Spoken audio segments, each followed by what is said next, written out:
Marsaid dari eh, juru pelihara Candi Brau. Jadi sejarah Candi Brau ini adalah secara geografis Candi Brau ini terletak di Desa Bejijong, Kecamatan Trowulan, Kabupaten Mojokerto. Candi Brau ini diperkirakan berdiri pada abad ke-10. Jadi sebelum kerajaan Majapahit, Candi Brau ini sudah berdiri. Siapa yang mendirikan adalah Kerajaan Medang Kamulan. Kerajaannya di Kediri, wilayahnya sampai di sini. Jadi Kerajaan Medang Kamulan itu adalah perpindahan dari Mataram kuno, Jawa Tengah ke Jawa Timur. Karena apa? Dibuktikan dengan penemuan prasasti ala Santan 939 Masehi. Di sebelah barat 45 meter dari arah Candi Brau diketemukan 4 lempeng prasasti tembaga ala Santan. Di situ ada tulisan Warahu atau Waharu. Jadi kemungkinan nama Brau diambil dari kata Warahu atau Waharu yang artinya bangunan suci tempat pemujaan bagi agama Buddha. Jadi dulu itu berkembang di sini itu agama Buddha, agama Hindu, agama Resi atau Parsian yang dikembangkan oleh para resi. Pada umumnya Candi Brau ini di Jawa Timur, khususnya di Trowulan, kebanyakan terbuat dari bata merah. Kalau di Jawa Tengah, kebanyakan terbuat dari batu andesit.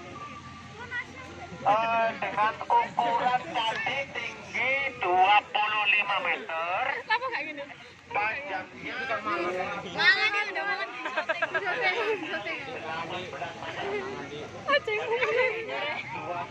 meter,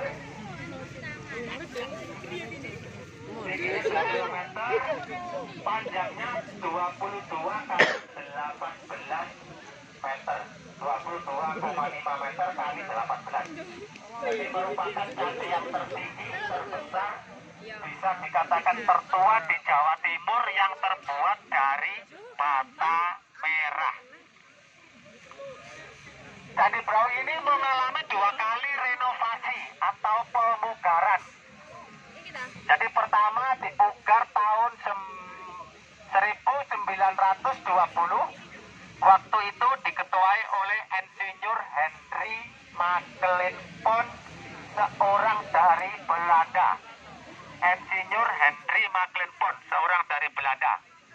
Dia menata lagi terutama bagian tubuh candi.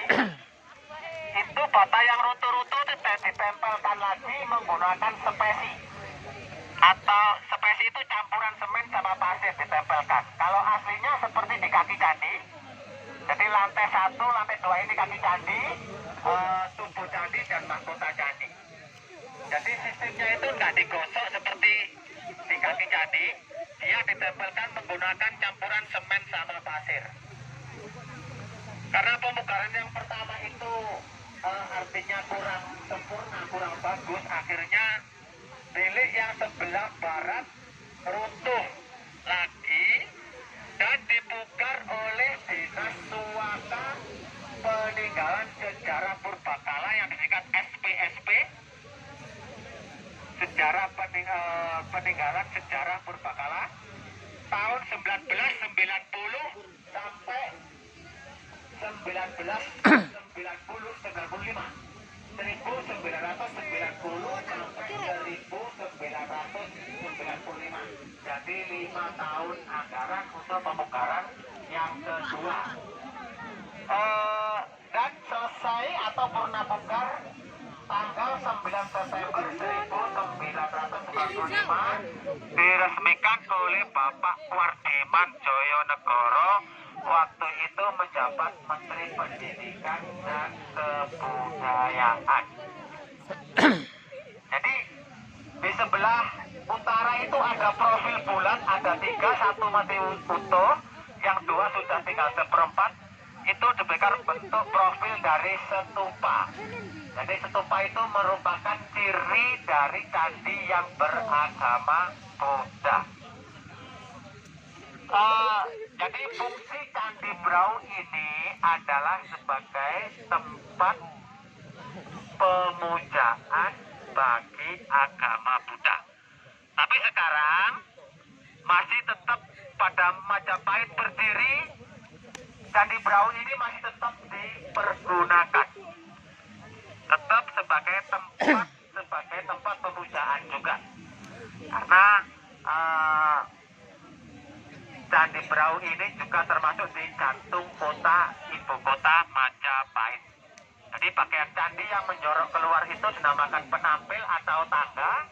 Bagian candi yang menjorok ke dalam dinamakan bilik candi. Ada lubangnya itu. Dulu ada penelitian bahwa Candi Brau ini ada yang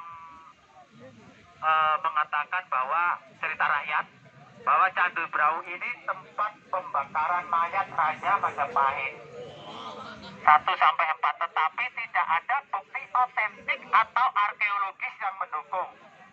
Maka cerita rakyat tersebut dinyatakan tidak benar. Jadi fungsinya adalah sebagai tempat pemujaan, bukan untuk pembakaran mayat. Tapi ada yang mengatakan juga bahwa Candi Brau ini adalah tempat penyimpanan sebagian abu jenazah dari Raja Majapahit 1-4. Itu bisa juga mengarah ke sana karena nama Brau juga diambil dari kata Brawijaya, gelar Majapahit, dan Abu Brawijaya. Mulai dari Raden Wijaya, Jaya Negara, Tribuana sampai Hayam Wuruk. Jadi masa keemasan Majapahit adalah pada masa kerajaan Hayam Wuruk. Dengan patihnya Gajah Mada yang terkenal dengan Tumpang Palapa. Siapa yang hafal Tumpang Palapa? Kalau hafal saya kasih 100.000. Tan Hana apa lali? Kalau memang adik-adik mas-mas ada yang hafal dengan bunyi Tumpang Palapa, saya siapkan uang 100.000. Tan Hana Dharma Mangruwa. Gak bisa diulang. Oke, siapa yang ngaduk? Mau ngaduk?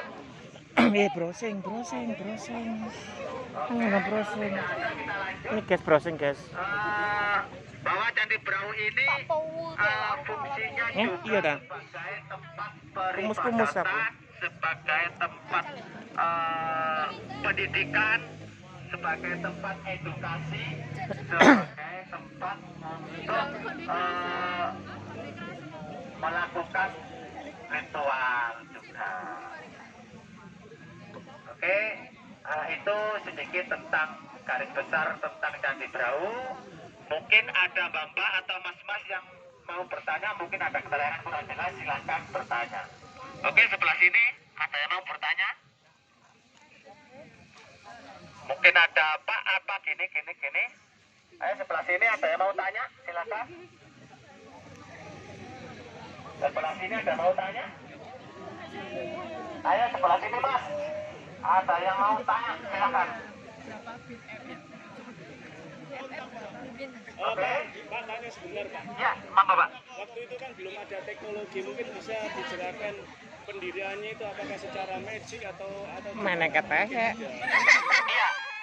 Pertanyaannya bagus, kenapa Pak? Dulu belum ada teknologi, orang dulu bisa membuat candi setinggi sebesar ini. Jadi pertama kita kupas dari bahannya. Bahannya kebanyakan orang terbuat dari tanah. Jadi tanah dari tanah. Jadi unsur bata itu dewa. Kenapa dulu tidak ada teknologi sama? Jadi sistemnya adalah digosok antara bata yang satu dengan yang digosok. Dia menggunakan semacam perancah untuk membuat sampai tingkat tinggi. Karena dengan spiritual orang dulu yang sangat tinggi dan sangat kuat, tanpa teknologi seperti sekarang, orang dulu sudah bisa membangun candi sebesar ini. Contohnya ada cerita legenda juga Bandung Bondowoso, Candi Sewu atau Candi di penataran itu kan satu malam bisa 1000 candi. Contohnya seperti itu. Karena spiritual atau kesaktian orang dulu-dulu sangat mumpuni. Beda dengan orang sekarang. Mungkin itu Pak penjelasan, atau yang kurang jelas bisa oke, sebelah sini.